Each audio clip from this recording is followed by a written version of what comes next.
Сәлеметсіздер ме 4-ші сынып білім алушылары? Математика сабағына қош келдіңіздер. Бүгінгі сабағымыздың тақырыбы кездесу қозғалысына берілген есептер. Көрнекті мамандық иелері. Бүгінгі сабақта сіздер жылдамдыққа байланысты формуланы еске түсіріп, бір-біріне бағытталған жылдамдыққа байланысты есептер шығарасыздар. Бір-біріне қарама-қарсы алгебралық қозғалысқа берілген есептерді шығарасыздар. Өткен тақырыпты пысықтау мақсатында сіздермен бірнеше тапсырманы орындап көрейік. Ережелерді сәйкестендір. Жылдамдықты табу үшін қашықтықты уақытқа бөлеміз. Уақытты табу үшін қашықтықты жылдамдыққа бөлеміз. Қашықтықты табу үшін жылдамдықты уақытқа көбейтеміз. Келесі тапсырма. Формулаларды сәйкестендір. В тең S бөлінген Т. С тең В көбейтілген Т. Т тең С бөлінген В. Белгіленетін әріпті қосша. Жылдамдық В, уақыт Т, қашықтық S. Сабақ барысында жылдамдыққа байланысты есептер шығарып қана қоймай, сонымен қатар біз бірнеше әйгілі мамандық иелерімен танысатын боламыз. Алғашқы мамандықтың бірі ол әнші. Бибігүл Ахметқызы Төлегенова 1929 жылы 16 желтоқсанда Семей қаласында дүниеге келген. Әнші КСРО және Қазақстан халық әртісі. Қазақстанның еңбек сіңірген әртісі, КСРО және Қазақстан мемлекеттік сыйлығының иегері, социалистік еңбек ері. Осы мәліметті пайдалана отырып, келесі тапсырманы орындап көрейікші балалар. Оқушылар аты аңызға айналған әншімен сағат 17:00-де басталатын кездесуге аттанды. Олар ауылдан қалаға автобуспен сағат 15:30-да шықты. Автобус 60 км/сағат жылдамдықпен жүрді. Ауылдан қалаға дейінгі арақашықтық 25 км. Егер концерт басталардан жарты сағат бұрын келу қажет болса, онда олар кешікпей келіп үлгере ала ма? Бұл тапсырманы орындау үшін біз сағат өлшем бірлігін минутқа алмастырамыз. 60 км/сағатты 60 минутқа бөлеміз. Сонда бізде 1 метр минутына жылдамдық шығады. Демек, оқушылар 25 км арақашықтықты 25 минут жүреді. Сонда оқушылар театрға 15:55-те жетеді және концерт басталардан бұрын жарты сағат бұрын келіп үлгереді. Жарайсыңдар балалар. Ендеше өткен тақырыпты бекіту үшін біз келесі тапсырманы орындайық. Бұл есептің жауабын анықтау үшін біз теңдеу құруға жетпіз. Есептің берілгенін мұқият тыңдайық. Велосипедші сөреден бастап 35 км/сағат жылдамдықпен 3 сағат жүрді және оған мәреге дейін әлі 45 км жүру қажет. Сөре мен мәренің арақашықтығы қандай? Бұл тапсырмада велосипедшінің жылдамдығы мен жүру уақыты және мәреге дейінгі қалған қашықтық белгілі.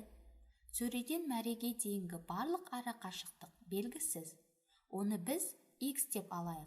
Сонда біз x азайту 35 көбейту 3 тең 45 деген теңдеу шығарамыз. X-тен велосипедшінің жылдамдығы мен уақыттың көбейтіндісін азайтамыз.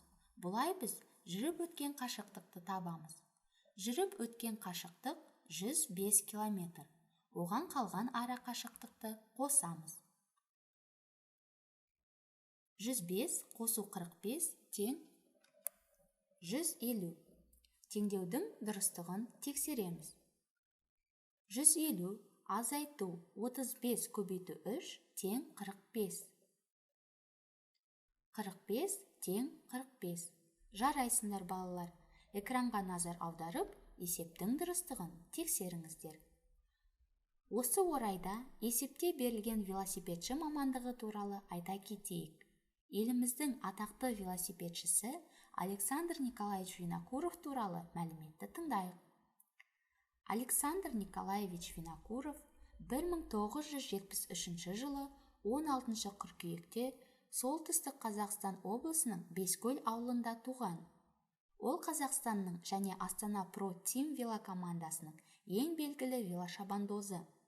2012 жылғы Лондондағы 30 жазғы Олимпиада ойындарының чемпионы, Сидней Олимпиадасының вице-чемпионы, әлем біріншілігінің қола жүлдегері, Вуэльта көпкүндігінің жеңімпазы.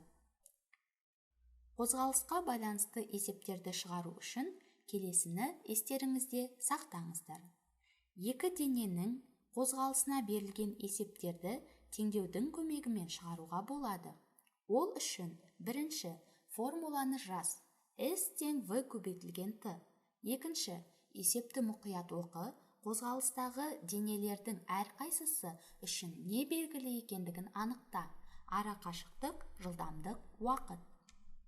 Үшінші, теңдеу құрғанға дейін есептің барлық шамаларын бірдей өлшем бірліктеріне келтір.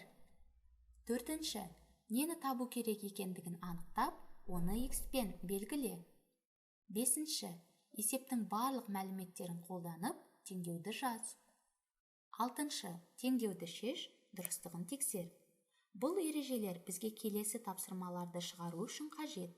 Келесі есепке назар аударып, шығарып көрейік. Ара қашықтығы 1220 километр, екі қаладан бір уақытта бір-біріне қарама-қарсы бағытқа екі пойыз шығып, 10 сағаттан кейін кездесті. Бірінші пойыздың жылдамдығы 65 км сағат, екінші пойыздың жылдамдығын тап. X. Екінші пойыздың жылдамдығы. X қосу 65, пойыздың жақындау жылдамдығы дейміз. X қосу 65 көбейту 10, қалалардың арасы деп белгілейік. Ал енді теңдеуді шығарып көріңіздер.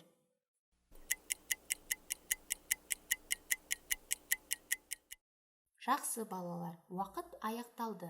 Есептің дұрыстығын экранға назар аударып тексеріңіздер. Шығарған теңдеулеріңіз дұрыс деп ойлаймын. Келесі орындайтын тапсырмамыз да өткен сабағымызға тікелей байланысты. Есептің берілгенін мұқият тыңдайық. Бір қаладан екінші қалаға бір уақытта бір-біріне қарама-қарсы бағытта екі пойыз шығып, 2 сағаттан кейін кездесті. Олардың бірінің жылдамдығы 98 км сағат. Егер екі қаланың арасы 396 км болса, екінші пойыздың жылдамдығы қанша? Бұл есепті шығару үшін өткен сабақтардағы формулаларды есімізге түсірейік. Екінші пойыздың жылдамдығын табу үшін барлық ара қашықтықты уақытқа бөліп, шыққан саннан бірінші пойыздың жылдамдығын азайтамыз. Есепті теңдеу құру арқылы шығарыңыз.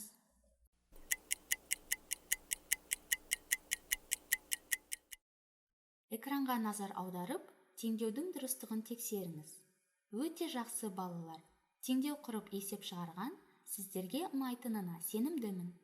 Ендеше, келесі тапсырманы да көп күттірмейік. Бір қаладан екінші қалаға бір уақытта бір-біріне қарама-қарсы бағытқа екі пойыз шықты. Олардың бірінің жылдамдығы 72 км сағат, екіншісінің жылдамдығы 68 км сағат. Егер екі қаланың арасы 420 км болса, олар қанша сағаттан кейін кездеседі? Бірінші және екінші пойыздың жылдамдықтары белгілі, екі қаланың ара қашықтығы белгілі, уақыт белгісіз.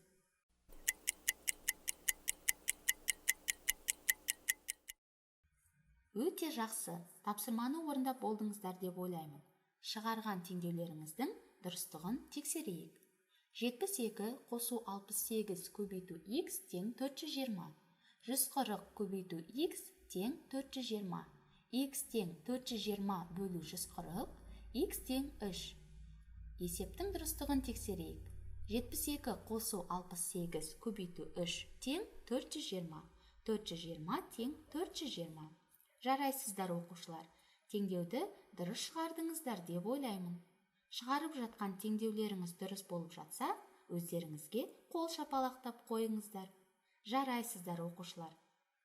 Ал келесі тапсырмада не істеу керек екенбіз? Бірге көрейік. Берілген тапсырманы орындау үшін сызбаға қарап теңдеу құрайық. Сызбада кездесу бағытына берілген есеп екен.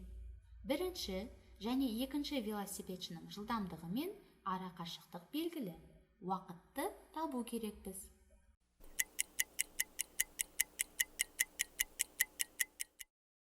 Экранға назар аударайық. 5 қосу 6 көбейту x тең 44. 11 көбейту x тең 44. X тең 44 бөлу 11. X тең 4. 5 қосу 6 көбейту 4 тең 44. 44 тең 44. Жарайсыздар, оқушылар. Есепті қатесіз шығардыңдар деп ойлаймын. Сабағымызды бекіту мақсатында келесі есепті шығарайық. Ауыл мен қаланың арасы 81 километр. Олардан бір уақытта бір-біріне қарама-қарсы бағытқа 2 велосипедші шығып, 3 сағаттан кейін кездесті. Қаладан шыққан велосипедшінің жылдамдығы 12 километр сағат. Ауылдан шыққан велосипедшінің жылдамдығы қандай?